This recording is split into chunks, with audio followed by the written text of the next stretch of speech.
मजलिस इत्तेहादुल मुस्लिमीन की कर्नाटक शाख ने इंतखाबात में हिस्सा न लेने की खबरों को मुस्तरद कर दिया है। एमआईएम कर्नाटक का कहना है कि इस ताल्लुक से अभी हतमी फैसला नहीं किया गया है।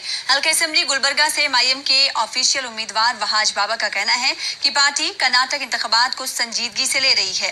कर्नाटक में गैर सेकुलर ताकतों को रोकने के लिए एमआईएम भी पाबंद है। वहाज बाबा का कहना है कि बड़े पैमाने पर ना सही, छोटे पैमाने पर पार्टी इंतखाबात में हिस्सा लेगी। वहाज का कहना है कि इस ताल्लुक से अनकरीब पार्टी अपना मौक़िफ़ भी वाज़े कर देगी।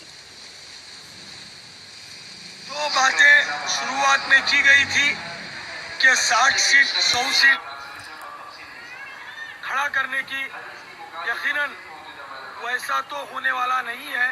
हर एक सीट पर माइक्रो लेवल पर डिस्कशन चल रहा है।